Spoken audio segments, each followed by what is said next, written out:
When I was young in the 70s, there was maybe 28 of them left in the wild. They brought them into captivity. Today, there's probably hundreds in the wild, but at a very expensive price tag, because what made them go extinct in that case was the lead bullets that kill a deer. The condor would eat the deer and then die from the lead.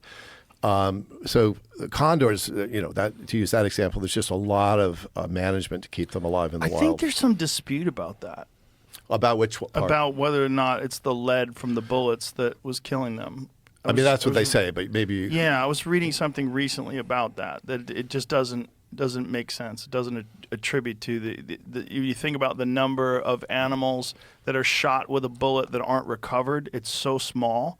Interesting, yeah. That it doesn't make sense that it would be enough to kill off these animals, and there's probably some other factors that we are not considering. I believe that, because a condor in a day, not to go off the charts on a condor, but a condor in a day can travel 400 miles in the thermals looking for, a carcass. Right. And I would suspect that, the fact that there's just less carcasses out there right, that's might what I was be part say. of it. I think that's the argument. I think the argument is there's less predators and there's less prey, right? So you have a decrease.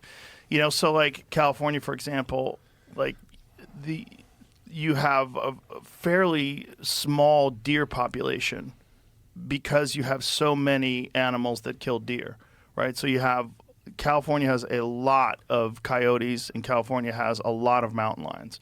And there's a lot of people where I used to live in the hills that did not like coyotes. I'm like, do you like rats? Okay. Well, if you don't like rats, you should like coyotes. Yeah, don't leave your dog outside because your dog's going to get, and my daughter's puppy got killed by a coyote. And I've had chickens killed by coyotes. But ranchers hate coyotes more than anything. And they kill fawns. They kill them. Yeah, they kill baby cows. They kill baby everything. That's just what they do, and that's their job. But there's an ecosystem, and that's a part of the ecosystem. And what's really unnatural is ranching. Okay. But there forever, there was a bounty on coyotes where if you brought in 2 ears, you got like a buck. And people would bring in 100 sets of ears and get $100. I mean, they were vilified. When I grew up in California, the ranchers next to us, which were sheep ranchers, because sheep are dumb and coyotes can get sheep easier than, calves. They would trap the coyote with those horrible traps. They'd pour gasoline on them. They'd light them on fire and let them run off burning. I mean, they hate coyotes, which is really unfair. They're cool. They're just not cool if they eat your cat. But they're a fascinating animal. I mean, I remember when I first saw them, I moved to California in '94, and I was staying at, do you know what the Oakwood Gardens are? It's like those they're pre-furnished apartments that you just rent, like people that are like sort of transient, just moving in. They allow you to like have a place before you get a place. Apartment, And I was driving, so it was in Burbank, and I was driving down the street, and I was like, "These fucking dogs! Like, what's going on? What are these dogs running around?" And then I drove up. I had never seen a coyote before. Oh wow! I was like, "That's a coyote! Yeah. Oh my god! There's coyotes on the streets!" Yeah.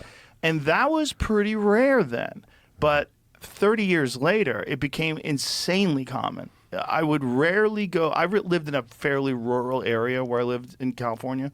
I lived about an hour outside the city, and I had a lot of acres, and it was cool to live out there. But you experience a lot of wildlife, and I saw coyotes almost every day.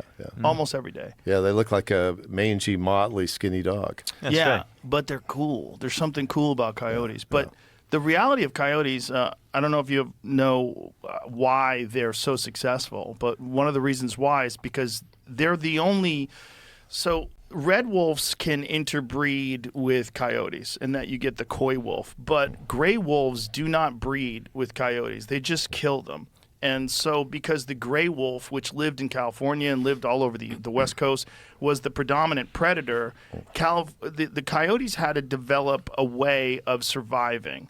And the adaptation was when they call out, when they yell out in the night and they're trying to do roll call and figure out how many guys are around, when one is missing, the female will have a change to a reproductive system where she will develop more pups. And then they will expand their territory. So because they were persecuted by wolves, they expanded their territory. So now when people came in and started killing off the wolves, which they did successfully, but they were never able to kill off coyotes because of this trait. So coyotes are now in every single city in the United States.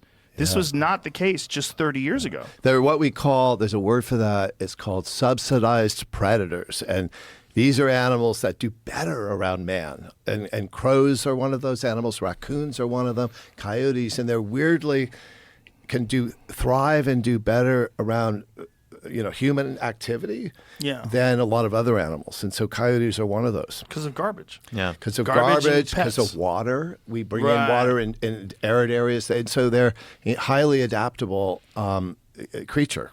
And just for the record, I do like coyotes, and I listen to them almost every night having a tailgate party behind my house. They're cool. They're cool. And They're interesting. they make the eeriest noise together. They caught something. Yeah, but I'm sure you've seen that video from Woodland Hills where this man was unloading his car and a coyote came and snatched his toddler, right in front of him. Yeah. It's hard. They're fucking predators, right? yeah, and you have to be careful. Little things and little people and animals will get eaten by them, and that is what they do. Like dingoes in Australia do that. Right. Dingo ate my body. There's no doubt that we live in complex ecosystems, and we do not like the idea of them. We've developed these bizarre establishments called cities. And in these cities, we have removed ourselves from nature. And, if you go to the mountains of Colorado, people are well aware of mountain lions. They're well aware of bears. They have to lock their garbage up. They have they have like a neighborhood email list where they talk about like bears broke into this guy's car and everybody's on the lookout. But they understand they're living in this system. They're living in this ecosystem. Yeah. Most people in the United States that live in urban areas have no idea that they're in an ecosystem because we've essentially done some very bizarre stuff and isolated ourselves from nature, which is one of the reasons why we have this strange idea that we are not animals and that we are not a part of nature. Yeah. It's just weird. We're fucking weird. We're weird in our justifications. We're weird in what we allow ourselves to do. Yeah, that's back to the chimpanzees. That was one of the things that I just couldn't ever,